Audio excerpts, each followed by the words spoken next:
ಯಾವ ಆಯದಲ್ಲಿ ಮನೆ ಕಟ್ಟಬೇಕು? ಆಯ ಅಂದ್ರೇ ವಾಸ್ತುನ? ಆಯಕ್ಕೂ ಮನೆಗೂ ಇರುವ ಸಂಬಂಧವೇನು? ಆಯಕ್ಕೆ ನಾವು ಮನೆ ಕಟ್ಟಲು ಸಾಧ್ಯವಿದೆಯಾ?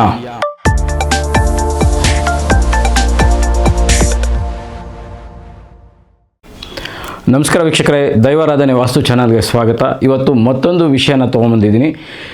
ಆಯಕ್ಕೆ ಮನೆ ಕಟ್ಟೋಕ್ಕಾಗುತ್ತಾ? ತುಂಬ ಜನ ಹೇಳ್ತಾ ಇರ್ತಾರೆ, ಸರ್ ನನ್ನ ಹೆಸರಿಗೆ ಈ ಆಯ ಕೊಟ್ಟಿದ್ದಾರೆ, ಈ ಆಯದಲ್ಲಿ ನಾನು ಮನೆ ಕಟ್ಬೋದಾ ಅಂತ. ಫಸ್ಟ್ ಅರ್ಥ ಮಾಡ್ಕೊಬೇಕು, ವಾಸ್ತು ಅಂದರೆ ಏನು, ಆಯ ಅಂದರೆ ಏನು ಅನ್ನೋದು ಫಸ್ಟ್ ನೀವು ಅರ್ಥ ಮಾಡಬೇಕು. ತುಂಬ ಜನ ಎಲ್ಲಿ ತಪ್ಪು ಮಾಡ್ತೀರಾ ಅಂದರೆ ಆಯ ಹಾಕ್ಸ್ಕೊಂಬರ್ತೀರ. ಆಯ ಅಂದರೆ ಏನಂದರೆ, ನಾವು ಆ ನಂಬರ್ ಏನು ತೊಗೊತೀರಿ, ಇಷ್ಟಡಿಗೆ ಇಷ್ಟಡಿ, ಈಗ ಸಪೋಸು 21 ಅಡಿಗೆ 29 ಅಡಿ ಇರಬೇಕು ಅಂತ ಒಂದು ಆಯನ ನಾವು ತೊಗೊಂಬರ್ತೀರಿ. ಆ ಆಯ ಅಂದರೆ 21 ಅಡಿಗೆ 29 ಅಡಿಯಲ್ಲಿ ನಮ್ಗೆ ಏನೇನು ಬೇಕೋ ಅದನ್ನೆಲ್ಲ ಅಳವಡಿಸ್ಕೊಬೇಕು. ನನಗೆಲ್ಲ ಬೇಕು ಅಂತಲ್ಲ, ಒಂದು ಆಯ ಅಂತ ಬಂದಾಗ ಆ ಆಯನ ದಾಟಬಾರ್ದು. ಆ ಆಯದ ಚೌಕಟ್ಟಲ್ಲೇ ನಮ್ಗೆ ಏನೇನು ರಿಕ್ವೈರ್ಮೆಂಟ್ ಇರುತ್ತೆ ಅದನ್ನೆಲ್ಲ ಮಾಡ್ಕೊಬೇಕು. ಮತ್ತು ಕೆಲವ್ರು ತಪ್ಪು ಮಾಡೋದೇನೆಂದರೆ ಆ ನಂಬರೇ ವಾಸ್ತು ಅನ್ಕೊಂಡ್ಬಿಡ್ತಾರೆ. ಆಯ ಅಂದರೆ ಇಷ್ಟಡಿ ಇರಬೇಕು ಅಂತ. ಮತ್ತು ಅದರಲ್ಲಿ ವಾಸ್ತು ಅಪ್ಲೈ ಆಗ್ತದೆ. ಯಾವ ರೀತಿಯ ವಾಸ್ತು ಅಪ್ಲೈ ಆಗ್ತದೆ? ಇವಾಗ 21 ಅಡಿಗೆ 29 ಅಡಿ ನೀವು ಆಯ ತಂದಿದ್ರೆ ಅದರಲ್ಲಿ ಎಲ್ಲೆಲ್ಲಿ ಏನೇನು ಬರಬೇಕು ಅನ್ನೋದು ವಾಸ್ತು. ನೀವು ಆಯ ತೊಗೊಂಬಂದ್ಬಿಟ್ಟು ನಾನು ವಾಸ್ತುಕ್ಕೆ ಮಾಡಿಸಿದ್ದೀನಿ ಅಂತ ತುಂಬ ಜನ, ನಾನು ಮೊನ್ನೆ ಇದಕ್ಕೆ ಹೋಗಿದ್ದೆ, ಗೌರಿಬಿದನೂರು ಹತ್ರ ಹೋಗಿದ್ದೆ. ಅಲ್ಲಿ ಹೇಳ್ತಾಯಿದ್ರು ಯಾವುದೋ ಒಂದು ಮನೆ ಸೇಲ್ಗಿದೆ ಅಂತ. ಅವ್ರು ನೋಡೋಕೆ ಹೋದಾಗ ನಾನು ಆಯ್ಕೆ ಕಟ್ಟಿದ್ದೀನಿ ಅಂತಾರೆ. ಆಯನೇ ಬೇರೆ, ವಾಸ್ತುನೇ ಬೇರೆ. ಆಯ ನೀವು ತೊಗೊಂಬಂದ್ಮೇಲೆ ಅದರೊಳಗಡೆ ವಾಸ್ತುನ ಕರೆಕ್ಟಾಗಿ ಎಲ್ಲೆಲ್ಲಿ ಏನೇನು ಬರಬೇಕು ಅಂತ ಸೆಟ್ ಮಾಡೋದೇ ವಾಸ್ತು. ಈಗ ಆಯದ ಬಗ್ಗೆ ತಿಳ್ಕೊಳ್ಳೋಣ. ಯಾವ್ಯಾವ ಆಯ ಇದ್ದಾವೆ, ಎಷ್ಟು ವಿಧ ಇದ್ದಾವೆ ಅಂತ. ಫಸ್ಟ್ ಏನಪ್ಪ ಅಂದರೆ, ಆಯದಲ್ಲಿ 8 ವಿಧ ಇದೆ. ಅದು ಯಾವುದು ಅಂತ ನಾನೀಗ ನಿಮಗೆ ತಿಳಿಸ್ಕೊಡ್ತೀನಿ. ನಮಗೆ ಆಯ ಬಂದು ಟೋಟಲು 8 ಆಯ ಬರ್ತದೆ. ಅದರಲ್ಲಿ ಒಂದು 4 ಆಯ ಒಳ್ಳೇದಿರುತ್ತೆ, 4 ಆಯ ಕೆಟ್ಟದಿರುತ್ತೆ. ಈ ಆಯನ ಯಾವ ರೀತಿ ಮಾಡೋದು ಅಂತ ನಾನು ಅದು ನೆಕ್ಸ್ಟ್ ವಿಡಿಯೋದಲ್ಲಿ ಹೇಳ್ಕೊಡ್ತೀನಿ. ಫಸ್ಟು ಯಾವ ಆಯ ಏನು ಕೆಲಸ ಮಾಡುತ್ತೆ ಅನ್ನೋದು ತಿಳ್ಕೊಳ್ಳಿ.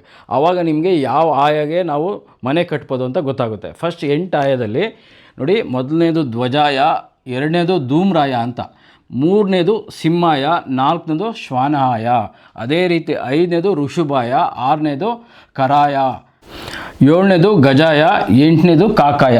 ಇಲ್ಲಿ ನಾವು ಇದನ್ನು 2 ಭಾಗಗಳಾಗಿ ಗುರುತಿಸ್ಕೊಬೇಕು. ಮೊದಲನೇದು ಇದೇನಿದೆಯಲ್ಲ ಧ್ವಜಾಯ, ಇದೆಲ್ಲ ಏನಿದೆ ಇದನ್ನು ನಾವು ಮನೆ ಕಟ್ಟೋಕ್ಕೆ ಬಳಸ್ಬೋದು. ಇನ್ನು 4 ಆಯ ಏನಿದೆ ಇದನ್ನು ಬಳಸಬಾರ್ದು. ಯಾರೂ ಅಷ್ಟೇ ಈ 4 ಆಯಗಳನ್ನ ನಾನು ಏನು ರೆಡ್ ಕಲರಲ್ಲಿ ಬರೆದಿದ್ದೀನಿ, ಈ 4 ಆಯದಲ್ಲಿ ಯಾರೂ ಮನೆ ಕಟ್ಟಲ್ಲ.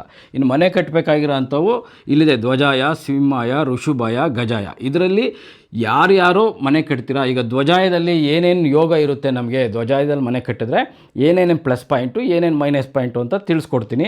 ಅದೇ ರೀತಿ ಸಿಂಹಾಯ, ಋಷಭಾಯ, ಗಜಾಯ ಯಾವ ಆಯಗಳು ಏನೇನಕ್ಕೆ ಉಪಯೋಗಿಸ್ಕೊಬೋದು ಅನ್ನೋದನ್ನು ಈ ವಿಡಿಯೋದಲ್ಲಿ ತಿಳಿಸ್ಕೊಡ್ತೀನಿ. ನಮಗೆ 8 ಆಯಗಳು ಬರ್ತದೆ. ಮೊದಲನೇದು ಬಂದು ಧ್ವಜಾಯ. ನೋಡಿ, ಧ್ವಜಾಯ ಅಂದ್ರೇ, ಧ್ವಜ ಅಂದರೆ ಫ್ಲಾಗು, ಬಾವುಟ ಆರಿಸೋದು ಅಂತ, ಕೀರ್ತಿ ಪತಾಕೆನ ಆರಿಸೋದು ಅಂತ. ಹಾಗಾಗಿ ಧ್ವಜಾಯ ನಮಗೆ ಎಲ್ಲ ಆಯಗಳಿಗಿಂತ ತುಂಬ ಇಂಪಾರ್ಟೆಂಟು. ಹಾಗಾಗಿ ತುಂಬ ಜನ ಧ್ವಜಾಯನ ತೊಗೊತಾರೆ. ಎರಡನೇದು ಬಂದು ಧೂಮಾಯ. ಧೂಮ ಅಂದರೆ ಧೂಮಪಾನ ಅಂತಾರಲ್ಲ, ಹಾಗೆ ಧೂಮಾಯ ಅಂದರೆ ಹೊಗೆ ಅಂತ. ಯಾರೂ ಈ ಧೂಮಾಯನ ಯಾರೂ ತೊಗೊಳಲ್ಲ. ಇನ್ನು ಬಂದು ಮೂರನೇದು ಬಂದು ಸಿಂಹಾಯ. ಸಿಂಹಾಯ ಅಂದರೆ ಏನು ಹೇಳಿ, ಸಿಂಹ, ಗಾಂಭೀರ್ಯ, ಅದನ್ನು ನೋಡಿದ್ರೇ ಭಯ ಆಗ್ತಾ ಇರ್ತದೆ, ಎಲ್ಲರೂ ಅಂತರ ಕಾದ್ಕೊಂತಾರೆ. ಹಾಗಾಗಿ ಇದು ಸಿಂಹಾಯ. ಮೂರನೇದು ಬಂದು ಶ್ವಾನಾಯ. ಶ್ವಾನ ಅಂದರೆ ನಾಯಿ. ಈ ಆಯನು ಯಾರು ಜಾಸ್ತಿ ತೊಗೊಳೋದಿಲ್ಲ, ಯಾರು ತೊಗೊಳೋದೇ ಇಲ್ಲ ಶ್ವಾನಾಯ. ನೆಕ್ಸ್ಟ್ ಬಂದು ನಮಗೆ ಋಷಭಾಯ. ಇದು ನಮಗೆ ತುಂಬ ಒಳ್ಳೆಯದು. ಋಷಭ ಅಂದ್ರೇ ಎತ್ತು ನೋಡಿ, ಸಾಮಾನ್ಯವಾಗಿ ಎಲ್ಲರಿಗೂ ಸಹಾಯ ಮಾಡುತ್ತೆ ಹೊರತು ಯಾರಿಗೂ ತೊಂದರೆ ಕೊಡಲ್ಲ. ಋಷಭಾಯದಲ್ಲೂ ಮನೆ ಕಟ್ಕೊಬೋದು. ಇನ್ನು ಕಾರಾಯ ಅಂದರೆ ಕತ್ತೆ. ಈ ಆಯನು ಯಾರೂ ತೊಗೊಳೋದಿಲ್ಲ. ಇನ್ನು ಗಜ ಅಂದರೆ ಏನು ಹೇಳಿ, ಆನೆ, ಗಾಂಭೀರ್ಯ, ದೊಡ್ಡತನ. ಎಲ್ಲರೂ ಆನೆನ ಸಾಕೋಕ್ಕಾಗಲ್ಲ, ಯಾರೋ ಕೆಲವ್ರು ಮಾತ್ರ ಸಾಕ್ತಾರೆ. ಹಾಗಾಗಿ ಗಜಾಯನು ನಮಗೆ ಚೆನ್ನಾಗಿ ಬರುತ್ತೆ. ಇನ್ನು ಕಾಕಾಯ ಅಂದರೆ ಕಾಗೆ. ಈ 4 ಆಯ ಯಾರೂ ತೊಗೊಳೋದಿಲ್ಲ. ಈ 4 ಆಯನ ಎಲ್ಲರೂ ತೊಗೊತಾರೆ. ಈ 4 ಆಯದಲ್ಲಿ ನಮಗೆ ಧ್ವಜಾಯ ಏನು ಪಾಸಿಟಿವ್ ಇರುತ್ತೆ, ಅದೇ ರೀತಿ ಸಿಂಹಾಯ, ಋಷಭಾಯ, ಗಜಾಯ ಒಂದೊಂದು ಆಯದಲ್ಲೂ ಒಂದು ವ್ಯಯ ಮತ್ತು ಆದಾಯ, ವ್ಯಯ, ಅಂಶ, ಆಯುಷು ಅಂತ 4 ಧಾತುಗಳಿರುತ್ತೆ. ಈಗ ನಮಗೆ ಧ್ವಜಾಯ ಬಂತು ಅಂತ ಮನೆ ಕಟ್ಟೋಕ್ಕಾಗಲ್ಲ, ಯಾಕೆಂದರೆ ಅದರಲ್ಲಿ ಈ 4 ಧಾತುಗಳಿರುತ್ತೆ. ಇವಾಗ ನಮಗೆ ಆ ಧಾತುಗಳು ಯಾವಪ್ಪ ಅಂದರೆ, ಆದಾಯ ಯಾವ ರೀತಿ, ನಮಗೆ 12% ಆದಾಯ ಇದ್ದರೆ ಖರ್ಚು 3ರಿಂದ 6% ಇದ್ದರೆ ಇನ್ನು 6% ಸೇವಿಂಗ್ ಮಾಡ್ತೀರಿ. ಆದಾಯ 12, ವ್ಯಯ 3 ಅಥವಾ 6 ಇರುತ್ತೆ. ನಮಗೆ ಆದಾಯ 3 ಇದ್ದು ಆದಾಯ 3 ಇದ್ದು ವ್ಯಯ ನಮಗೆ 6-12 ಇತ್ತು ಅಂತ ಏನು ಮಾಡ್ತೀರಿ, ಆದಾಯ ಕಡಿಮೆ ಖರ್ಚು ಜಾಸ್ತಿ. ಆವಾಗ ಏನು ಮಾಡಿಸುತ್ತೆ, ನಮಗೆ ಸಾಲ ಮಾಡಿಸುತ್ತೆ. ಫಸ್ಟು ನಮಗೆ ನಾವು ಯುಗಾದಿ ಹಬ್ಬದಲ್ಲಿ ಆದಾಯ ವ್ಯಯ ಹೆಂಗೆ ನೋಡ್ತೀರಿ, ವರ್ಷ ಆಯ ತೊಗೊಂಡೋಗೂ ಆದಾಯ ಜಾಸ್ತಿ ಇರಬೇಕು, ವ್ಯಯ ನಮಗೆ ಕಡಿಮೆ ಇರಬೇಕು. ನೆಕ್ಸ್ಟ್ ಬಂದು ನಮಗೆ ಅಂಶ ಅನ್ನೋದೇನಪ್ಪ ಅಂದರೆ ಮನೆಯಲ್ಲಿರೋ ಒಬ್ರಿಗೊಬ್ರು ಹೊಂದಾಣಿಕೆ, ಒಬ್ರನ್ನೊಬ್ರನ್ನ ಅರ್ಥ ಮಾಡ್ಕೊಂಡು ಭಾಳ ಅಂಥದ್ದನ್ನು ಅಂಶ ಅಂತೀರಿ. ಅದು ನಮಗೆ ಚೆನ್ನಾಗಿ ಬರಬೇಕು, ಆ ಧಾತುನೂ ನಮಗೆ ಸಪೋರ್ಟ್ ಮಾಡಬೇಕು. ನೆಕ್ಸ್ಟ್ ಬಂದು ಆಯುಷು, ನಮ್ಮ ಮನೆಗೆ ಎಷ್ಟು ಆಯುಷ್ ಇರುತ್ತೆ ಅಂತ ಆಯದಲ್ಲಿ ಇರುತ್ತೆ, ಅದನ್ನು ಕಡಿಮೆ ತೊಗೊಬಾರ್ದು. ನಾವೇನಿದ್ರು 80 ವರ್ಷ 90 ವರ್ಷ 101 ವರ್ಷ ಆ ಥರ ಆಯುಷ್ ಇರುತ್ತೆ. ನಾವು ಹಳ್ಳಿಗಳಲ್ಲಿ ಹೇಳ್ತೀರಿ, ನಿಮ್ಮದು 3 ತಲೆಮಾರು ಆಗೋಯ್ತಪ್ಪ, ನಿಮ್ಮ ಮನೆಗೆ ಆಯುಷ್ ಆಗೋಯ್ತು ಅಂತ. ಈ ಆಯುಷನ್ನು ನೋಡಬೇಕು. 18 ವರ್ಷದ್ದು ಇರುತ್ತೆ, ಒಂದು 25 ವರ್ಷ 30 ವರ್ಷ 60 80 ಎಲ್ಲ ಇರುತ್ತೆ. ನಾವು ಧ್ವಜಾಯ ತೊಗೊಂಡ್ರು ಅದರಲ್ಲೂ ಆಯುಷ್ ಜಾಸ್ತಿ ಇರೋಂಥ ನಂಬರ್ನ ಸೆಲೆಕ್ಟ್ ಮಾಡ್ಕೊಬೇಕು. ಈ 4 ಆಯಗಳ ವಿಶೇಷಗಳನ್ನು ಇವಾಗ ನಾವು ತಿಳ್ಕೊಳ್ಳೋಣ. ಮೊದಲನೇದು ಧ್ವಜಾಯ. ಮೋಸ್ಟ್ ಪವರ್ಫುಲ್ ಆಯ ಅಂದರೆ ಇದೇನೆ. ಈ ಧ್ವಜಾಯ ಬಂದು ಸೂರ್ಯ ಉದಯಿಸೋದನ್ನು ತೋರಿಸುತ್ತೆ. ಸೂರ್ಯ ಅಂದ್ರೆ ನಮಗೆ ಪವರ್ಫುಲ್ ಆದಂಥ ಬೆಳಕು. ಅವಾಗ ಏನಾಗುತ್ತೆ, ಆ ಮನೇಲಿರ್ತಕ್ಕಂಥ ಅವರ ಬಾಳಲ್ಲಿ ಬೆಳಕು ಮೂಡುತ್ತೆ. ಆವಾಗ ಆ ಮನೇಲಿರ್ತಕ್ಕಂಥ ಬಾಳಲ್ಲಿ ಬೆಳಕು ಮೂಡುತ್ತೆ. ಬೆಳಕು ಮೂಡಿದಾಗ ಏನಾಗುತ್ತೆ, ಒಳ್ಳೊಳ್ಳೆ ಅವಕಾಶಗಳು ನಮ್ಮನ್ನು ಹುಡ್ಕೊಂಡು ಬರ್ತವೆ.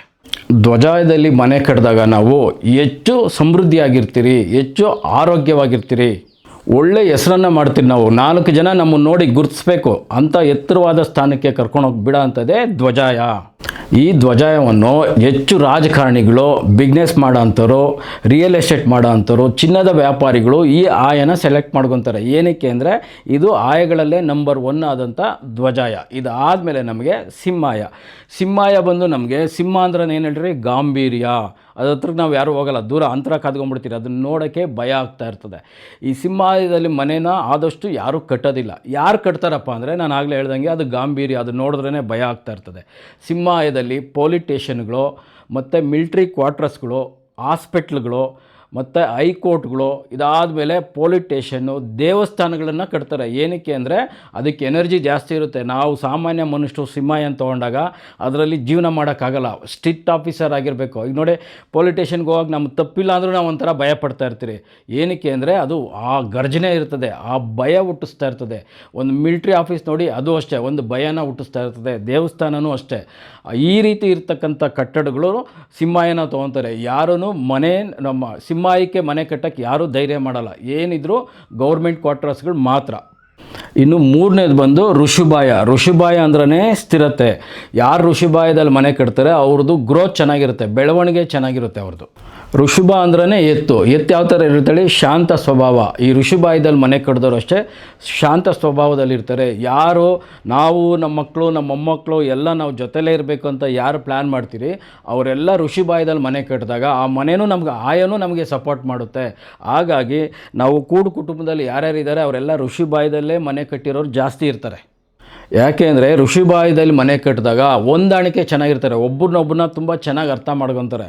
ನಾವು ದೊಡ್ಡ ಫ್ಯಾಮಿಲಿಗಳು ನೋಡಿದಾಗ ಅವರೆಲ್ಲ ಋಷಿಭಾಯದಲ್ಲಿ ಮನೆ ಕಟ್ಟಿರ್ತಾರೆ. ಋಷಿಭಾಯದಲ್ಲಿ ಯಾರು ಮನೆ ಕಟ್ಟಿರ್ತೀರಾ ಅವರು ನೀವು ಏನು ಆದಾಯ ತೊಗೊತೀರಲ್ವ, ಏನು ಸಂಪಾದನೆ ಮಾಡ್ತೀರಾ ಅದು ಇಮಿಡಿಯೇಟ್ಲಿ ಖರ್ಚಾಗಲ್ಲ, ತುಂಬ ವರ್ಷಗಳ ಕಾಲ ಅವರವ್ರ ಹತ್ರನೇ ಇರ್ತದೆ. ಈಗ ಒಂದು ಪ್ರಾಪರ್ಟಿ ತೊಗೊಳೋದಿರ್ಬೋದು, ಒಂದು ಕಾರ್ ತೊಗೊಳೋದಿರ್ಬೋದು. ಋಷಭ ಅಂದ್ರೆ ನಿಮ್ಮ ಹತ್ರ ಸದಾ ಯಾವಾಗೂ ನಿಮ್ಮ ಹತ್ರ ಏನಿರುತ್ತೆ ಅದು ಸದಾ ಇರೋ ಥರ ನೋಡ್ಕೊತಾ ಇರುತ್ತೆ. ಇನ್ನು ಕೊನೆಯದು ಬಂದು ಗಜ ಅಂದರೆ ನಾವು ಅಳತೆ ಮಾಡೋಕ್ಕೂ ಎಷ್ಟು ಗಜ ಇದೆ ಅಂತ ತೊಗೊತೀರ ಅಂದರೆ, ಗಜ ಅಂದರೆ ದೊಡ್ಡದು ಅಂತ. ಅದೇ ರೀತಿ ಇನ್ನೊಂದು ಥರ ಗಜ ಅಂದರೆ ಆನೆ ತುಂಬ ಎತ್ತರವಾಗಿರ್ತದೆ, ತುಂಬ ದೊಡ್ಡದಾಗಿರುತ್ತೆ. ಅದನ್ನು ಎಲ್ಲರೂ ನೋಡಿದ್ರೆ ರೆಸ್ಪೆಕ್ಟ್ ಕೊಡ್ತಾ ಇರ್ತಾರೆ. ಈಗ ದಾರಿಯಲ್ಲಿ ಆನೆ ಹೋಗ್ತಾ ಇದ್ರೆ, ನಾಯಿ ಬೊಗಳ್ತಾ ಇದ್ರೆ ಆನೆ ತಲೆನೇ ಕೆಡ್ಸ್ಕೊಳಲ್ಲ, ಅದ್ರ ಕೆಲಸ ಏನೋ ಅದು ಬೆಳೆಯೋದು ಮಾತ್ರ. ಈ ಗಜಾಯದಲ್ಲಿ ಯಾರ್ಯಾರು ಮನೆ ಕಟ್ತೀರ ಅವ್ರು ಬೆಳೆಯೋದು ಒಂದನ್ನೇ ನೋಡ್ತಾ ಇರ್ತಾರೆ ಹೊರತು ಅವನು ಹಂಗಂದ ಹಿಂಗಂದ ಅದ್ರ ಬಗ್ಗೆ ತಲೆನೇ ಕೆಡ್ಸ್ಕೊಳಲ್ಲ. ಧ್ವಜಾಯ ಅಂದ್ರೇ ಹಾಗೆ, ಆನೆ ಇದ್ದಾಗೆ. ಈ ಗಜಾಯನ ಯಾರು ಸೆಲೆಕ್ಟ್ ಮಾಡ್ತಾರೆ ಅಂದರೆ ಸ್ಕೂಲ್ಗಳು, ಕಾಲೇಜ್ಗಳು, ಯೂನಿವರ್ಸಿಟಿ, ದೊಡ್ಡ ಬಿಲ್ಡಿಂಗ್ಗಳು, ಲಕ್ಸುರಿ ಆಗಿರ್ತಕ್ಕಂಥ ಮನೆಗಳು, ಅಪಾರ್ಟ್ಮೆಂಟ್ಸ್ಗಳು ಈ ಗಜಾಯನ ತೊಗೊತಾರೆ. ಏನಕ್ಕೆ ಅಂದರೆ ಗಜ ಅಂದರೆ ಆನೆ, ದೊಡ್ಡ ಬಿಲ್ಡಿಂಗ್ಗಳವರೆಲ್ಲ ಗಜಾಯನ ತೊಗೊತಾರೆ. ಆವಾಗ ಅವ್ರಿಗೆ ಈ ಆಯನೂ ಸಪೋರ್ಟ್ ಮಾಡಿದಾಗ ಅವ್ರ ಅಭಿವೃದ್ಧಿ ತುಂಬ ಫಾಸ್ಟಾಗಿ ಆಗ್ತಾ ಇರ್ತಾರೆ. ಈಗ ನಾನು ಯಾವ ಆಯ ಏನೇನು ರಿಸಲ್ಟ್ ಕೊಡುತ್ತೆ ಅಂತ ನಾನು ಹೇಳಿದ್ದೀನಿ. ನೀವು ಆಯನ ಹಾಕ್ಸ್ಬೇಕಾದ್ರೆ ಆ 4 ಧಾತುಗಳಿಗೆ ಇಂಪಾರ್ಟೆಂಟ್ ಕೊಡಿ. ಸುಮ್ಮನೆ ಒಂದು ಆಯ ತೊಗೊಂಡು ಅದರಲ್ಲಿ ವ್ಯಯ ಜಾಸ್ತಿ ಇದ್ದಾಗ ಮ್ಯಾಚ್ ಆಗೋಲ್ಲ ನಮಗೆ. ಈ 4 ಧಾತುಗಳನ್ನ ಅಳವಡಿಸ್ಕೊಳ್ಳಿ. ಇದಾದಮೇಲೆ ನೀವು ಆಯ ಅಂದರೆ ಫಸ್ಟ್ ನಾವು ಮೇಸ್ರಿಗೆ ಏನು ಕೊಡ್ತೀರಲ್ವ, ನೋಡಪ್ಪ ನಂದು ಗ್ರಾನೈಟ್ ಆದಮೇಲೆ ಫಿನಿಷಿಂಗ್ ಅಂತ ನನಗೆ ಈ ಆಯಾ ನಂಬರ್ ಮ್ಯಾಚ್ ಆಗಬೇಕು. ಏನಕ್ಕೆ ಅಂದರೆ ಕೆಲವರು ಕಾಲಮ್ ಬಾಕ್ಸ್ನೇ ನಾವು ಆಯ್ಕೆ ತೊಗೊಂಡ್ಬಿಡ್ತೀರಿ, ಅದಾದಮೇಲೆ ಅದಕ್ಕೆ ಪ್ಲಾಸ್ಟಿಂಗ್ ಬರುತ್ತೆ, ಅದಕ್ಕೆ ಗ್ರಾನೈಟ್ ಬರುತ್ತೆ, ಇದೆಲ್ಲ ಬರ್ತಾ ಇರುತ್ತೆ. ನಾವು ಮನೇನ ಕೇಕ್ ಥರ ಕಟ್ ಮಾಡೋಕ್ಕಾಗಲ್ಲ. ಆಯ್ಕೆ ಮಾಡಿ ಅಂತ ನಾವೇನು ಹೇಳ್ಬಿಡ್ತೀರಿ, ಆದರೆ ಅಷ್ಟು ಸುಲಭವಾದ ಕೆಲಸ ಅಲ್ಲ ಅದು. ಇನ್ನೊಂದೇನಪ್ಪ ಅಂದರೆ ಮನೆಗಳನ್ನ ನೀವು ಕಟ್ ಮಾಡ್ತಾ ಇರ್ತೀರ, ಮೂಲೆಗಳು ಮತ್ತು ಮಧ್ಯಭಾಗದಲ್ಲೆಲ್ಲ ಕಟ್ ಮಾಡಿದಾಗ ಆಯಾ ಬರಲ್ಲ. ನಮಗೆ ಬೆಂಕಿ ಪಟ್ಟಣ ಇದ್ದಂಗಿದ್ರೆ ಮಾತ್ರನೇ ಆಯಾ ಬರೋದು. ನೀವೇನೋ ಒಂದು ಆಯಾ ತೊಗೊಂಬಿಟ್ಟು ಇರೋವರ ವೆಲಿವೇಷನ್ಗೆಲ್ಲ ಹೋದಾಗ ಆಯ್ಕೆ ಬರಲ್ಲ. ನೀವೆಲ್ಲ ದಡ್ರು, ನಾನು ಆಯ್ಕೆ ಮನೆ ಕಟ್ಟಿದ್ದೀನಿ ಅಂದ್ಕೊಂಡಿರ್ತೀರ. ಆದರೆ ನೀವು ಹಾಕಿರೋ ಅಂಥ ಆಯಾ ನಿಮ್ಮ ಗೃಹ ಪ್ರವೇಶ ಆದಮೇಲೆ ಟೇಪ್ ಹಿಡಿದು ನೋಡಬೇಕು. ಆವಾಗ ಮ್ಯಾಚ್ ಆದರೆ ಮಾತ್ರ ನೀವು ಆಯ್ಕೆ ಕಟ್ಟಿರ್ತೀರ. ಇದನ್ನು ಗಮನದಲ್ಲಿ ಇಟ್ಕೊಂಡು ಆಯನ ನಾನು ಈಗ ಹೇಳ್ದಾಗೆ ಬಳಸ್ಕೊಂಡಾಗ ನಿಮಗೂ ರಿಸಲ್ಟ್ ಚೆನ್ನಾಗಿ ಬರ್ತದೆ. ನಿಮ್ಮ ಮಕ್ಕಳು, ನಿಮ್ಮ ಮೊಮ್ಮಕ್ಕಳು ಎಲ್ಲರೂ ಆ ಮನೇಲಿ ತುಂಬ ಚೆನ್ನಾಗಿರ್ತೀರ. ಹಾಗೆಯೇ ನಮ್ಮದು ದೈವಾರಾಧನೆ ಚಾನಲ್ ಇದೆಯಲ್ಲ, ಅದು ಫೇಸ್ಬುಕ್ಕಲ್ಲೂ ಇದೆ, ಇನ್ಸ್ಟಾಗ್ರಾಮಲ್ಲೂ ಇದೆ. ನಿಮ್ಗೆ ಏನಾದರೂ ಪ್ರಶ್ನೆ ಇದ್ದರೆ ಅದರಲ್ಲಿ ಕಮೆಂಟ್ಸಲ್ಲಿ ತಿಳಿಸಿ, ನಾವು ಅದಕ್ಕೆ 1 ನಿಮಿಷದ ವಿಡಿಯೋ ಮಾಡಿ ಉತ್ತರ ಕೊಡೋ ಪ್ರಯತ್ನ ಮಾಡ್ತೀರಿ. ಇದಾದಮೇಲೆ ನಿಮಗೆ ಆಯುಧ ಬಗ್ಗೆ ಇರ್ತಕ್ಕಂಥ ಸ್ವಲ್ಪನಾದರೂ ಡೌಟ್ ಇತ್ತು ಅಂದರೆ ಅದು ಈ ವಿಡಿಯೋದಲ್ಲಿ ನಿಮಗೆ ಕ್ಲಿಯರ್ ಆಗಿದೆ ಅಂತ ತಿಳ್ಕೊತೀನಿ. ಇದ್ರ ಬಗ್ಗೆ ನಿಮ್ಗೆ ಏನಾದರೂ ಪ್ರಶ್ನೆ ಇದ್ದರೆ ಕಮೆಂಟ್ಸಲ್ಲಿ ತಿಳಿಸಿ. ಹಾಗೆ ನಿಮ್ಗೆ ಇಷ್ಟ ಆಯಿತು ಅಂದರೆ ಒಂದು ಲೈಕ್ ಬಟನ್ ಒತ್ತಿ. ಯಾರಾದರೂ ಮನೆ ಕಟ್ತಾ ಇದ್ದರೆ, ಇಲ್ಲ ನೀವು ಮನೆ ಕಟ್ತಾ ಇದ್ದರೆ ಇದನ್ನು ಬಳಸ್ಕೊಳ್ಳಿ. ನಿಮ್ಮ ರಿಲೇಟಿವಲ್ಲಿ, ಫ್ರೆಂಡ್ಸಲ್ಲಿ ಯಾರಾದರೂ ಮನೆ ಕಟ್ತಾ ಇದ್ದರೆ ಈ ವಿಡಿಯೋನ ಅವ್ರಿಗೆ ಶೇರ್ ಮಾಡಿ. ಯಾಕೆಂದರೆ ಅವ್ರಿಗೆ ಆಯಾ ಇದೆ ಅನ್ನೋದೇ ಗೊತ್ತಿರಲ್ಲ.